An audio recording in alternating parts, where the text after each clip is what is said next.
Hola, Lucianos. Ya estamos un día más aquí y este es mi vaso, que me parece que no lo había enseñado todavía. Es uno... A ver, tengo más, ¿eh? Tengo tazas y vasos, pero este es uno de mis vasos favoritos.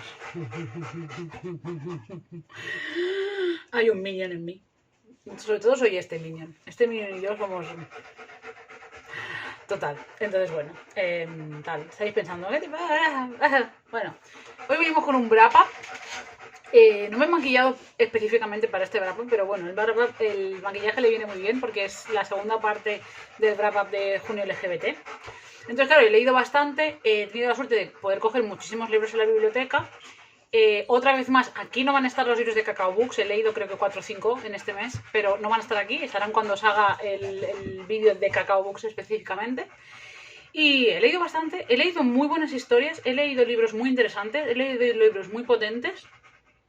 He pensado mucho, he reflexionado mucho y tal, pero bueno, que como digo siempre, esto no va a ser algo de los junios, sino que es algo que quiero que se mantenga en el canal y que quiero seguir haciendo y que quiero seguir dando voz y que quiero seguir dando visibilidad.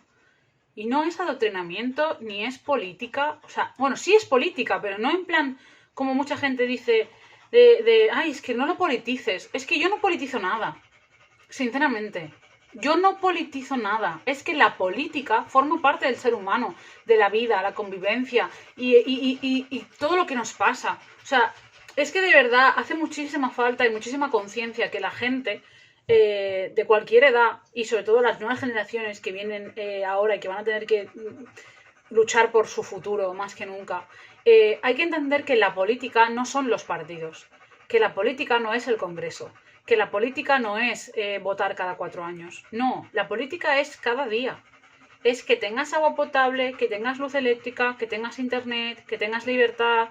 Libertad real, no libertad la que ellos quieren. La libertad real de las cosas, de pensamiento, de opinión, de poder elegir a dónde quieres ir, lo que quieres estudiar, lo que quieres hacer, de poder ser tú mismo, de poder existir realmente como eres, de no tener miedo a que te maten, ni te apalicen, ni te hagan bullying, ni te destrocen por ser quien eres, ¿vale? Libertad es que haya bienestar social, libertad es que haya cosas públicas, todo eso. Y todo eso también es política, obviamente. Entonces, cuando ciertas personas, ciertos creadores de contenido decidimos dar visibilidad al colectivo, igual que dar visibilidad al feminismo, igual que dar visibilidad a la lucha antirracista, no estamos adoctrinando, no estamos politizando. Estamos hablando de temas que refleja la literatura y que son importantes y que hay que traer a la mesa. Y que hay que reivindicar cada uno desde su ventanita. Y una cosa es que tú no quieras hacer reivindicación, digamos, todos los días en tu canal porque quieres centrarte en otras cosas. Y otra cosa es usar la excusa de siempre de es que yo no quiero posicionarme porque yo no quiero formar parte de no sé qué. Porque yo no quiero tal, porque yo no quiero polémicas. Mira, no, los derechos y libertades de todos los seres humanos de la Tierra son una necesidad, son una lucha de todos y hay que posicionarse. Otra cosa es que tú no te quieras posicionar en si te gusta o no te gusta Sanderson, por no crear polémica. Es diferente, es muy diferente. Y si no lo quieres ver, pues es tu derecho, obviamente, pero también es el mío de criticarlo.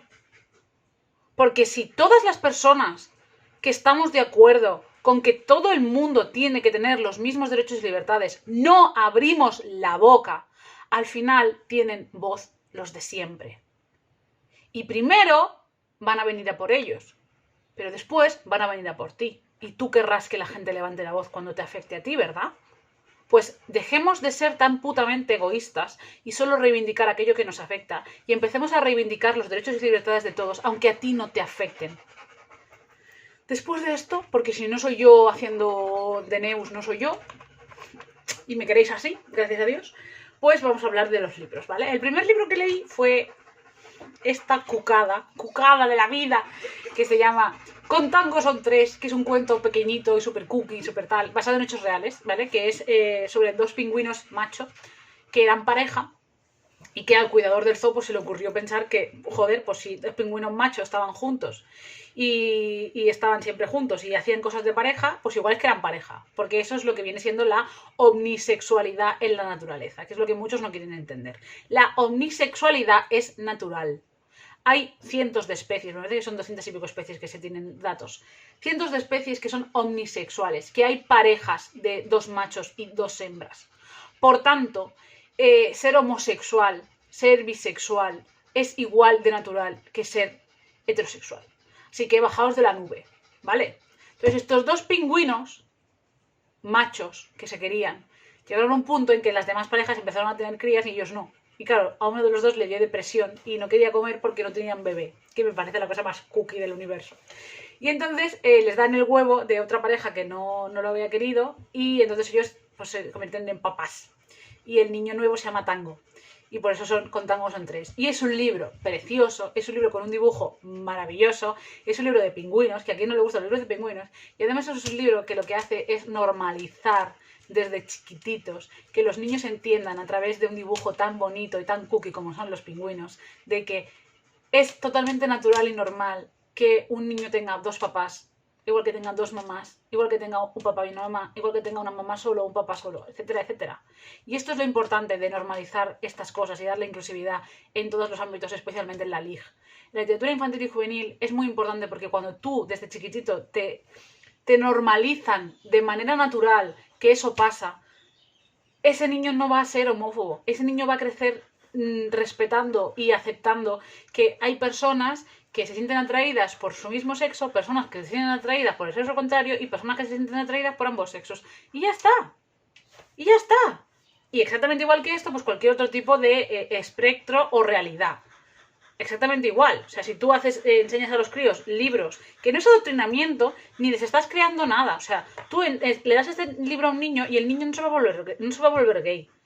Lo que va a hacer es no volverse homófobo, que es más importante. ¿Vale? Entonces, me ha parecido importantísimo y es que me hace súper cookie. Y yo con los libros infantiles cookies, living la vida. Luego leí Señoras Ilustres, que se embotraron hace mucho, de Cristina Domènech. La portada es preciosa. Y el libro está muy bien. El problema que tuve yo, y en verdad es un problema más mío que de la autora o del libro, es que yo pensaba que de alguna manera sería un libro más... más realista en el sentido de que hablaría de historias de lesbianas o de mujeres bisexuales que habían sido claramente con datos y con historias o con directamente vivencias suyas, diarios suyos, lesbianas o bisexuales.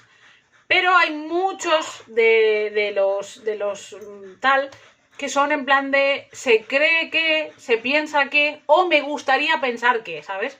Y entiendo, o sea, realmente entiendo, además Cristina lo explica muy bien en el libro, entiendo de que, claro, es difícil hacer un libro sobre ello porque la sociedad y el heteropatriarcado machista se ha encargado de invisibilizar eso y borrar eso. Entonces no hay datos que demuestren eso, porque no se podía demostrar, porque además en muchos países era un delito, y entonces pues no te la ibas a jugar.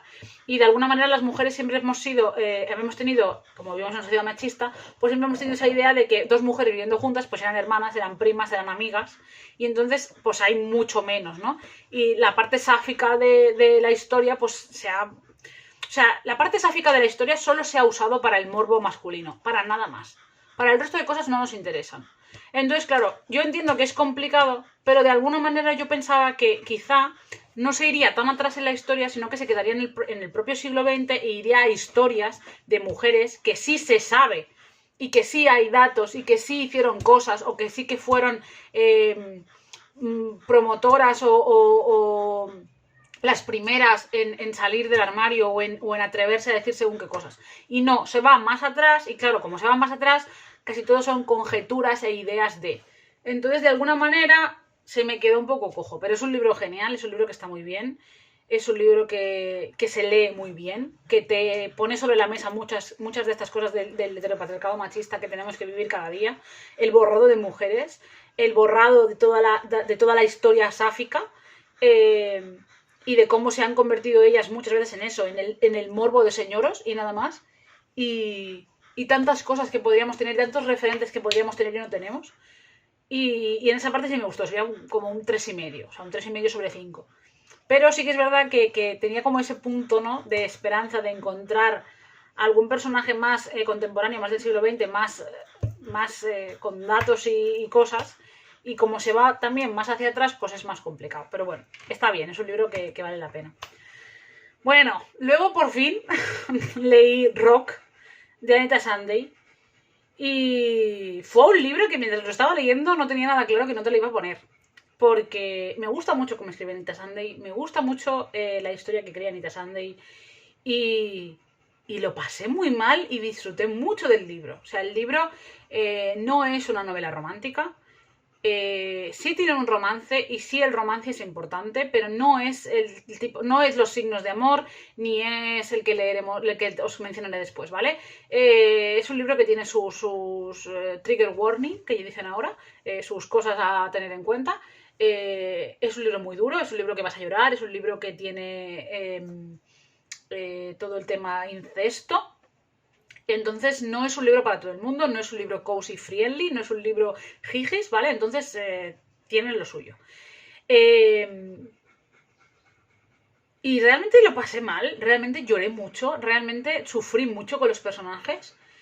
Y tuve como dos momentos un poco jodidos que ni siquiera sabía que no te lo iba a poner. Luego al final, después de todo, después de cómo lo pasé, lo que supuso para mí, el disfrute que me dio, las reflexiones que me dio y el cariño que le cogí a los personajes, le acabé poniendo un 4. O sea, sí que... Pero fue una nota que me costó. Porque estuve... O sea, le podía haber puesto 5, le podía haber puesto 1, le podía... O sea... Había ahí un batiburrillo de emociones, pero al final realmente le puse un 4 porque está muy bien escrito, está muy bien representado, es muy realista, habla de historias muy de verdad, el drama no es un drama porque sí, y, y te hace pensar mucho y te hace... no sé, ver muchos puntos de vista de muchos personajes, no sé, me gusta un montón, pero es jodido, ¿eh? Es un libro jodido. Y luego la segunda parte de ese punto que no tuve dada es que la parte del incesto para mí se hizo un poco complicada y el final me dejó un poco locker, ¿vale? Lo digo para que lo sepáis. Quiero decir, yo con el incesto no tengo nada en su contra en el sentido de no me pongo... O sea, yo tengo problemas con el incesto cuando es un incesto de poder, es así decirlo. Es decir, yo tengo muchos problemas para cuando es un tío con una sobrina, un padre con un hijo, cosas así. Cuando son incestos entre hermanastros, es que lo veo un poco absurdo. Haya sangre o no haya sangre de por medio, ¿eh? Me refiero, cuando es un hermanastro sin sangre o cuando es un hermanastro solo con uno de los progenitores, en los que no te has criado con esa persona y hay una diferencia. El incesto no es algo que me... No es algo que me tire para atrás o algo que tal, porque creo que cuando una persona, es que incluso dos personas que sean de los mismos padres, o sea, la misma sangre biológica de padre y madre, dados en adopción al nacer, que se crían en dos familias diferentes, luego se encuentran y se casan, es que para mí eso no es ni incesto. Porque sí, tienes la sangre en común, pero es que tú te has criado en dos familias totalmente diferentes, entonces no hay... ¿Sabes? Para mí el incesto es más problemático, estoy hablando en mi manera de pensar, ¿eh? Cuando es una persona con la que te has criado, cuando es tu hermano desde bebé, y has vivido con él, has convivido con él, has seguido con él, se me hace mucho más problemático ahí porque es en plan de, ¿cómo te puedes...? No, ¿sabes? Yo, por ejemplo, yo soy muy cercana a mi primo y mi primo es mi primo y es como mi hermano. Y como es como mi hermano, no hay ningún tipo de atracción sexual ahí. O sea, es como que no lo concibo, ¿vale? Entonces, cuando hay convivencia desde pequeños, haya sangre o no haya sangre, para mí es más complicado que cuando no hay convivencia desde chiquitos. O cuando la convivencia es como más tal. Y claro, aquí está como en medio. Entonces, tal. ¿Sabes? O sea, es un libro que tiene sus cosas, ¿vale? No es un libro para todo el mundo, ya os lo digo. Pero a mí me gustó, realmente me gustó. Me gustó mucho las comparaciones que hace con las piedras. Anita Sunday tiene un punto de encontrar como un nexo para los capítulos y tal. Es muy buena en eso. Me gustó mucho cómo lo narra y la historia de ellos dos me pareció muy cookie. Pero que sepáis y tengáis esto pendiente en cuenta, ¿no? Luego tenemos, ¿veis? Esto sí que es una historia cozy, friendly, tranquila, happy, final feliz, todo bien. Cuenta conmigo, de Anita Sunday. Y yo con este libro la única cosa que tuve, no por Anita, sino en general, es que me da un poco la sensación en la cultura anglosajona, igual no, pero me da un poco la sensación en la cultura anglosajona y en este tipo de libros, que he leído mucho, tanto de Anita Sunday, que por ejemplo es de Nueva Zelanda, como en muchos libros de Estados Unidos, cuando son libros de dos hombres, me da mucho la sensación de que se cae mucho en el cliché de el hombre totalmente hetero que de repente es gay. Y claro, yo creo que aquí a mí al menos me supone una problemática en el sentido de, si eres totalmente hetero, de repente no eres gay, ¿vale? O sea, que cada uno se sienta lo que le dé la gana, ¿no? Pero me da la sensación de que hay aquí como un poco de tendencia muy marcada anglosajona, de ese morbo y ese rollo del hombre muy masculino, hetero, tal pascual, que de repente se siente atraído por un tío y tal, y es gay, en lugar de profundizar en la historia de decir, puede ser perfectamente bisexual. Por ejemplo, ella en Los signos de amor lo hace mucho mejor, porque Anita Sunday en Los signos de amor hay personajes que ellos pensaban que eran heteros o que eran heteros y llega un momento dado en que se dan cuenta de que son bi o pan. Pero en este precisamente hay como un momento así que es como, igual la cosa no es que eras hetero y ahora eres gay, igual es que eres bi. Ya está. O directamente, igual es que nunca has sido hetero y siempre has sido homosexual. Y lo que pasaba era que por circunstancias y por sociedad, pues tú consideraste que tenías que casarte, tener una mujer y tener un hijo. Y eso no te hace menos homosexual, ¿sabes? Pero claro, de alguna manera es como que eso me choca mucho porque me da la sensación de que según quien lo lea, no deja de perpetuar un poco esta idea de... Primero de lo que decimos siempre del binarismo, de o blanco o negro o tal. Y luego segundo también porque es incluso machista en el sentido de como que si eres un hombre, eres hetero. Y si eres gay eres menos hombre, ¿sabes? Porque hay un poco ese puntito de tal. Porque además el amigo, el otro protagonista, es gay. Siempre ha sido gay y ahora acaba de salir del armario, ¿no? Con su familia. Y entonces...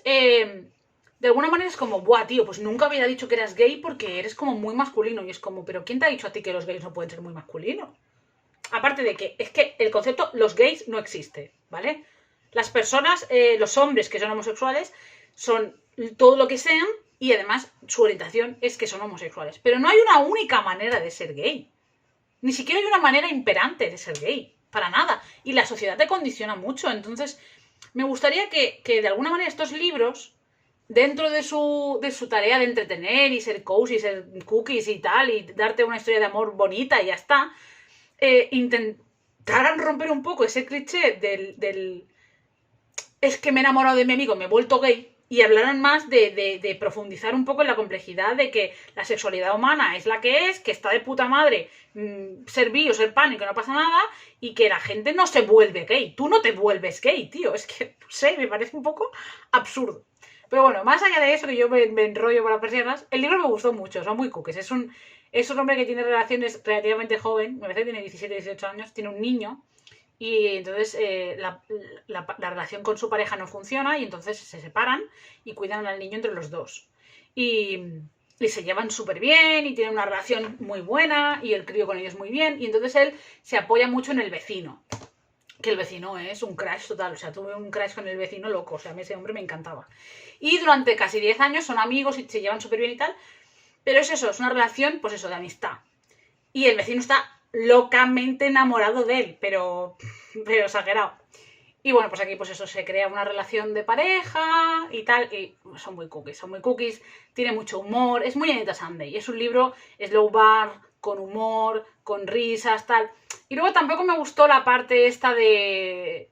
Es que se me ha olvidado antes decirlo en verdad, porque dentro del libro el protagonista habla un poco de soltarse un poco la melena, porque como no tuvo juventud, porque ya fue padre y no pudo hacer según qué cosas, pues quiere hacer cosas que normalmente no ha hecho, de como si pues emborracharse, hacer locuras, no sé qué. Y una de sus locuras es hacer cosas morbosas y prohibidas con el vecino, ¿no? Como si el sexo gay fuera un pecado y algo oscuro y demás. Entonces me desesperaba un poco por esa parte, pero son muy monos, muy cookies, muy dulces, muy estupendos, y el vecino muy bien. Y ahora dentro de nada sale el segundo, que también seguramente me lo compraré porque a Anita me gusta mucho, me da la patatilla, pero sí que estos clichés y estas cosas creo que ya va siendo hora un poco de que las autoras como que hagan un clic y digan, mira, vamos a decirlo de otra manera porque, ¿sabes? No sé, bajo mi punto de vista, que igual me estoy equivocando, pero yo lo digo.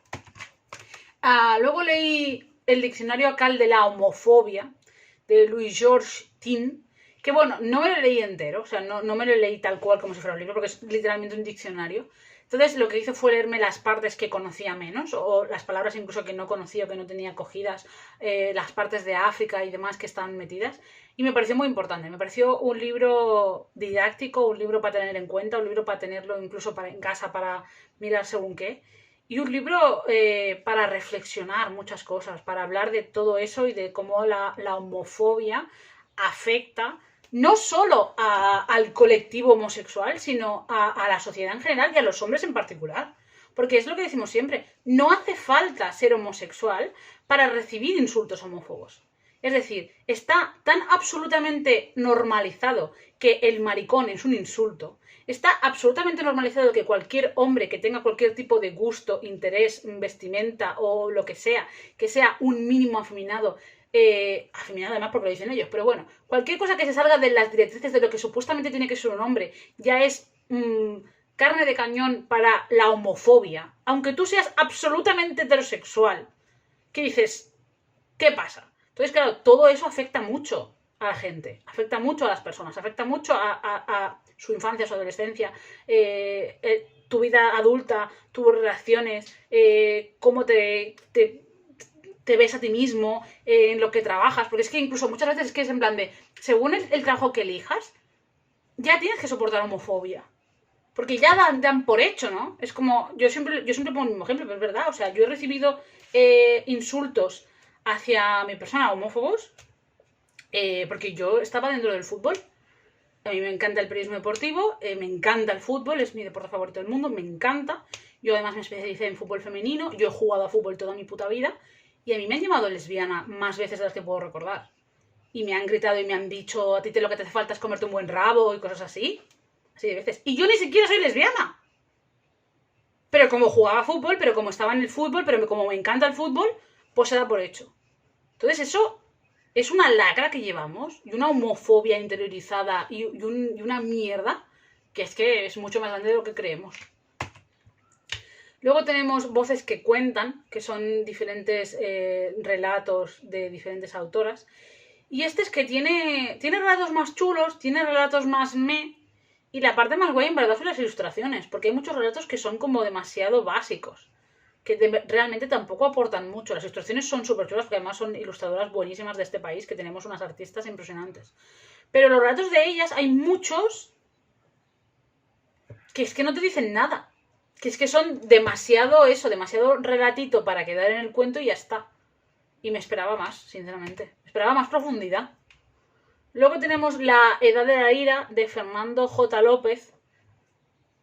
Y no estuvo mal, pero me esperaba otra cosa. O sea, al final fue un libro como muy darle la vuelta y estar muy pendiente y esto que pasa y qué no pasa y tal, y reflexionar y tal. Pero al final era muy predecible, era muy obvio y además da muchas vueltas y tiene muchas páginas para realmente todo lo que pasa. Entonces se me hizo aburrido y no me aportó nada, no me pareció un libro... Es que es el típico libro que dentro de un año no me acordaré de él, para nada. Entonces creo que hubiera podido ser bastante más interesante de lo que realmente fue. Luego tenemos El Chico Gitano, de Mikey Walsh, que también se lo leyó Carlos, además lo estuvimos hablando. Y yo me esperaba otra cosa. O sea, aparte de que me esperaba que hablara muchísimo más de lo que significa ser homosexual en una familia romaní, que no es el caso, es que además es un libro tan absolutamente dramático y tan absolutamente como bucle todo el rato de lo malo, la violencia, lo malo, que yo no niego esas vivencias y no niego esas realidades porque existen, pero creo que no está contado de la mejor manera. Creo que era una historia que contada de otra manera o narrada, montada de otra manera hubiera llegado más, pero de la manera en que está, con el tono en el que está contado, el estilo que tiene y cómo se revuelca en la mierda una y otra vez y cómo no profundiza en temas que hubieran sido mucho más interesantes, porque al final acaba cayendo en lo mismo de siempre, pues no me dijo nada. Es eso, es una historia personal de, pues eso, una vida de mierda, con una infancia de mierda, con unos padres de mierda, un hermano de mierda, y todo mal, y todo mal, y todo mal. Entonces, pues mira, no te lo puedo reconocer, no. Luego me alegro muchísimo de haber leído este libro, lo quiero tener en papel, pero bueno, es el libro de Éramos el enemigo, de Josh Takei, hecho por Singer Scott y Secker. Yo la verdad es que este libro cuando lo vi en novedades, además creo que os lo enseñé en novedades, sí, cuando lo vi me llamó muchísimo la atención por la portada, o sea, porque es un grupo de críos, ¿no? Asiáticos, y el niño este mirando hacia atrás. Yo vi Josh Takei, pero no pensé en Josh Takei, o sea, os soy sincera. Yo admiro muchísimo a Josh Takei porque yo soy una Trekkie a muerte, o sea, larga vida y prosperidad. Y o sea, me gusta mucho el elenco inicial de Star Trek. Me he visto toda la saga antigua, me he visto Nueva Generación, estoy con Discovery loca de la vida, la trilogía nueva me encanta. Entonces, a mí me gusta mucho el universo Star Trek, me gustan muchísimo las premisas de Star Trek y me parece una serie importantísima y una serie que poco se habla de ella para lo mucho que hizo en la época en la que salió. Pero yo cuando vi Éramos el enemigo, Josh Takei, pues sinceramente os tengo que decir que yo no pensé en que este libro fuera de Josh Takei, el Hikaru Sulu. Si no lo sabéis porque habéis visto Star Trek, Josh Takei es un actor estadounidense, asiático japonés estadounidense, ya nacido en Estados Unidos, su padre es nipón, su madre es hija de japoneses, que protagonizó la primera serie de Star Trek haciendo el personaje de Hikaru Sulu, un comandante asiático, porque la nave Enterprise era un sitio como de representación de todos, por eso tiene también mucha crítica y demás, y fue un actor muy importante en la lucha contra el racismo asiático en Estados Unidos, y luego también ha sido una figura súper importante en la lucha del colectivo LGBT. Él es abiertamente homosexual, se casó con su pareja de toda la vida y siempre ha estado muy metido en estas dos luchas, tanto en el antirracismo como contra la LGTB-fobia. Entonces es una persona a la que yo admiro muchísimo, a la que he seguido y a la que le tengo mucho cariño. Y claro, cuando ya me puse a leer el libro me di cuenta de que era él, o sea, era su vida. Lo que me quedé absolutamente alucinada es que hubo campos de concentración en Estados Unidos para los asiáticos, especialmente para los casi 500.000 de hijos y nacidos japoneses en Estados Unidos. Y eso fue horrible. O sea, es que el libro es desgarrador. Es súper interesante y súper necesario, pero es desgarrador porque es que además es algo que al menos yo no he conocido. O sea, yo he estudiado en la carrera la Segunda Guerra Mundial, por activa y por pasiva, el mito de Hitler, la historia de Goebbels, campos de concentración de aquí, de allá, de no sé qué, los nazis, los fascistas, italianos, ingleses, Waterloo, las bombas. O sea, hemos estudiado Rusia, el comunismo en toda la parte del este, Yugoslavia. O sea, he estudiado muchísimo y muchísimas historias. Y yo no he estudiado esto exactamente igual que tampoco estudié Mauthausen con los españoles, ni sabía quién era Francis Bosch hasta que no me leí el fotografo de Mauthausen. Entonces, claro, llega un momento que dices, ¿quién decide qué se estudia y por qué se obvian estas cosas? O sea, ¿por qué se obvia en Europa el hecho de que Estados Unidos en los años 40, en plena Segunda Guerra Mundial, metiera en campos de concentración a los hijos de japoneses? Les pidiera que renunciaran a su nacionalidad, los mandara a la guerra por su país y luego los dejaran perdidos de la mano de Dios, los deportasen como perros. O sea, es que es horrible. Y lo peor de todo es que Estados Unidos sí era un país democrático, porque yo creo que una de las grandes diferencias que yo creo que Takei no hace, porque no deja de ser un hombre patriota, cosa que yo personalmente no entiendo mucho con todo lo que Estados Unidos le ha hecho. Pero bueno, una de las cosas que yo creo que no se habla suficiente en este libro es que la diferencia entre que los nazis tuvieran campos de concentración y los estadounidenses tuvieran campos de concentración y lo que Alemania hizo con lo que Estados Unidos hizo es que Alemania estaba gobernada por fascistas en un régimen totalitario. Estados Unidos estaba gobernado por demócratas elegidos en las urnas. ¿Vale? O sea, es muy fuerte. Pero es que además es todavía más fuerte que prácticamente hasta que estuvo Obama no hubo ningún presidente de Estados Unidos que pidiera disculpas y se hiciera cargo de lo que significó para toda esa gente nipona o hijos de nipones que estaban en Estados Unidos. Que estaban en su país, que trabajaban en su país, que tenían sus casas. O sea, a Josh Takei y a su familia le quitaron su casa. Los echaron de su casa, les quitaron todas las propiedades y todo su dinero y los llevaron a un campo de concentración, sin saber lo que iba a pasar con ellos. No los deportaron porque hubo un buen abogado que se preocupó del caso de su madre y otros casos y consiguió que no deportaran a 1000 y pico personas. Pero deportaron a otras muchas, a miles de nipones y hijos de nipones y personas que tenían nacionalidad estadounidense y habían renunciado a ella por la guerra, por miedo a represalias. Y los echaron a la puta calle sin nada. O sea, qué mierda. Un país democrático. O sea, ese es el problema. La diferencia que hay entre un régimen totalitario y un país democrático es que el país democrático tiene que hacer las cosas diferente. Si se hacen de la misma manera de mal, el país democrático lo está haciendo peor. No porque le quite las culpas al fascismo, ni muchísimo menos, sino porque del fascismo es lo que te esperas. Pero de una democracia no. Una democracia no puede hacer eso. Y Estados Unidos lo hizo. Y yo es que me enfadé muchísimo, o sea, me pareció... Es eso, primero me enfadé con la educación europea por no contar estas cosas.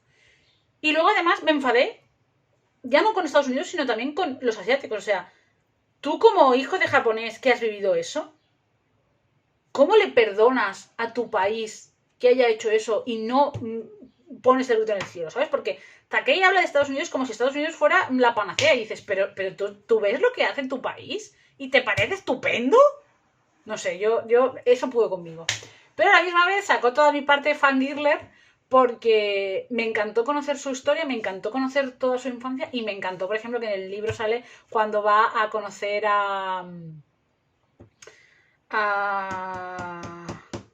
me sale otro nombre.